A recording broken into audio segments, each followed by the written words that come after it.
মাহাদি বলছেন, তিনি বলছেন বাংলাদেশের 7 নম্বর পজিশনে সাব্বির রহমানকে কি আরেকবার চালিয়ে দেখা যেতে পারে কিনা। ওই যে এই প্রশ্নটা সবচেয়ে বেশি আসে ক্রিকেট শোতে। মানে আমি আজকে কমেন্টসগুলো দেখছিলাম, যারাই কমেন্টস করেছেন বেশিরভাগ মানুষেরই যে হাবিবুর রহমান সোহান, সাব্বির রহমান, এদেরকে কি একটু সুযোগ দেওয়া যেতে পারে কিনা। বিশেষ করে আপনি বলছিলেন যে 7 নম্বর পজিশনে যে একজন ব্যাটার, এই পজিশনটা খুব বেশি গুরুত্বপূর্ণ। কিন্তু বাংলাদেশ ক্রিকেটে ওই দলে আসা যেমন অনেক বেশি সহজ, বাদ পড়াও সহজ, কিন্তু পারফরমেন্স তো করতে হবে আগে। 7 নম্বরের পজিশনটাতে আসার জন্য আপনাকে একদম পরীক্ষিত পারফর্মার হইতে হবে। মানে এইটা আসলে অনেক বেশি এক্সপেরিমেন্ট করার জায়গা এটা না।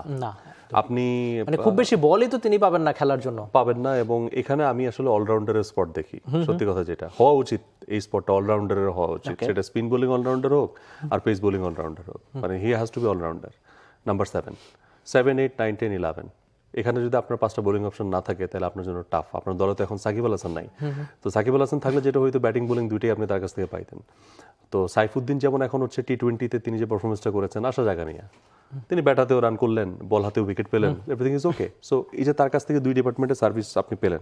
বাট মিরাজ যাওয়ার পর যদি আপনি এই জায়গাতে সাব্বির রহমানকে চিন্তা করেন এই মুহূর্তে, এটা 27 ওয়ার্ল্ড কাপকে সামনে রেখে আমি জানি না ওডিআই ফরম্যাটের জন্য কতটা ইফেক্টিভ হবে। If you consider him in টি20 ফরম্যাট, দ্যাট ইজ ডিফারেন্ট। এটা হইতে পারে, তাকে এক্সপেরিমেন্ট করলেন। কিন্তু ওডিআইটা নাম্বার 7 সাব্বির রহমান আমার কাছে মনে হয় না এখানে অলরাউন্ডার আপনি কাউকে আসলে মানে ফিট ইন করান, সলিড ব্যাটার এখানে না দিয়ে, কারণ আপনার বোলিং অপশন লাগবে। মানে আপনি টি-20 ক্রিকেটে তার সুযোগ দেখছেন যদি তাকে পারফরমেন্স করতে হয়। মানে একটা ঘরোয়া, যেমন আপনি উদাহরণ হিসেবে নিতে পারেন যে সামনের বিপিএলে যদি সাব্বির এমন পারফরমেন্স করে, তাকে তো দলে ফেরাতে ম্যানেজমেন্টরা খুবই বাধ্য। কিন্তু তার ব্যাটিং পজিশন যদি একটু উপরের দিকে থাকে, মানে বিপিএলে তো অনেকেই থাকে না যে নিজের জন্য খেলা, আমার মনে হয় সাব্বিরের কখনো কখনো একদম পুরোপুরি নিজের জন্য খেলা উচিত। যে আপনি বিপিএলটা কেন আয়োজন করেন, যে ওই পরীক্ষিত ক্রিকেটাররা যারা নিজেদের পারফরমেন্সটা করে আরেকবার জাতীয় দলে ফিরতে পারে এমন ক্রিকেটারের দরকার। তো আপনি যখন সাব্বিরকে একটু কম বল দিবেন বা একটু কম বল তিনি একদম পাবেন, কখনো সুযোগ পাবেন না সেরা একাদশে বা ব্যাটিং করার, সেক্ষেত্রে মনে হয় কিনা যে কখনো কখনো নিজের জন্য খেলা উচিত। ইয়া মেবি মানে আমি নিজের জন্য বলছি, মানে একদম স্বার্থপর হইতে হবে এমন না যে আমি একটু উপরে খেললাম, আমি কয়েকটা বল বেশি পেলাম সেই প্রেক্ষাপটে। এটা তো আসলে এটাও তো কিন্তু সাব্বিরের কল না, মানে উপরে খেলবে কিনা টিম ম্যানেজমেন্টের কল, এটা কোচ ক্যাপ্টেনের প্ল্যানিং থাকবে। সো তাকে যে পজিশনের জন্য নেওয়া হবে আই গেস সেই পজিশনে। এখন আপনি বলছেন যে বিপিএল এর পরের স্টোরির কথা, বিপিএল এর আগ পর্যন্ত যদি সেখানে হচ্ছে ইয়াসির আলী চৌধুরী রাব্বি কন্টিনিউ করেন এবং হচ্ছে মোসাদ্দেক যদি কন্টিনিউ করেন, ইফ দে পারফর্ম, তাহলে তো হচ্ছে এখানে আর চান্স নাই। বা সাইফুদ্দিন কন্টিনিউ করেন বা সাকলাইন কন্টিনিউ করেন, তো এখানে তো আসলে এক মুহূর্তে আপনার ক্যান্ডিডেট চলে আসছে। তো সাব্বিরকে যদি আসলে এখানে ব্যাক করতে হয়, সাব্বিরকে আহামরি পারফর্ম করেই ব্যাক করতে হবে। তবে সাব্বিরের প্রতি এখনো লাইমলাইট আছে, মানে এটা খুবই সারপ্রাইজিং। মানে he is not lost yet. অনেকেই বিভিন্ন সময় বলেছিল যে এই একটা ট্যালেন্ট মনে হয় নাই হয়ে গেল, ওয়েস্ট হয়ে গেল। না, এখনো নাই না, সাব্বির এখনো প্রাসঙ্গিক।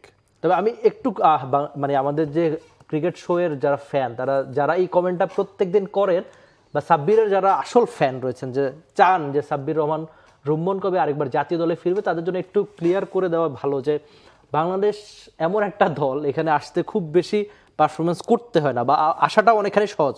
আপনি সাব্বিরের ফ্যান হন, সাব্বিরকে বলেন যে একটা টুর্নামেন্ট খুব ভালো ক্রিকেটটা খেলতে, নিজের জন্য খেলতে কখনো কখনো, তো সেই খেলাটা যদি তিনি খেলতে পারেন, বোধ করে না বলবে না কেউ। এক্সাম্পল দেই আমরা, সেটা মোসাদ্দেক হোসেন সৈকত। তিনি তো তার মতো করে আসলে খেলেই গেছেন ডোমেস্টিক সার্কিটে। আফিফকেই কিন্তু খেলানো হয়েছিল নাম্বার 6-এ, তিনি যখন ফেল করলেন 1332 দিন পরে তাকে আনা হয়েছে। 1332 দিন, দ্যাটস আনবিলিভেবল। আসলেন, ডেলিভার করলেন একদমই।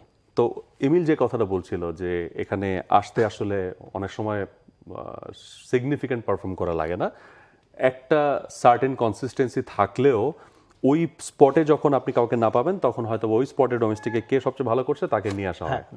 তো মোসাদ্দেক কিন্তু সেইভাবেই কামব্যাক করলেন, তিনি তার একটা কনসিস্টেন্সি ধরে রেখেছিলেন। ইয়াসির আলী চৌধুরীর ক্ষেত্রে আপনি চিন্তা করেন, তিনিও যে রিসেন্ট একদম লাস্ট খুব একটা ব্লাস্ট করে ফেলেছেন তা কিন্তু না, তিনি তার একটা প্রোগ্রেস রাখার চেষ্টা করছিলেন। সবচেয়ে ভালো উদাহরণ হতে পারে মাহফুজ মোসাদ্দেক তো আগের বিপিএলটা খেললেন না, ওই যে ওয়ানডে ক্রিকেট ডিপিএল এ পারফরমেন্স করে ওয়ানডে সিরিজ এমন পারফরমেন্স করেছেন যে তাকে টি-20 সিরিজে নিতেই বাধ্য। Yes exactly. তো ওই জায়গা থেকে সাব্বির তিনি যদি কোনো একটা টুর্নামেন্টে একটু ভালো করেন, আরেকটু মানে নজর কাড়েন যারা নির্বাচক আছেন তাদের, এবং আসার পরে যদি সেই সুযোগটাকে কাজে লাগান, তাহলে মনে হয় সাব্বির রুম্মন এখনো আছেন, বা আমরা এই প্রান্ত থেকে বলতে পারি আপনি থাকছেন sir. For more updates, subscribe to our YouTube channel and click on the bell icon. Follow us on Facebook and Instagram. Download T-Sports app to enjoy exciting games and highlights. Visit tsports.com.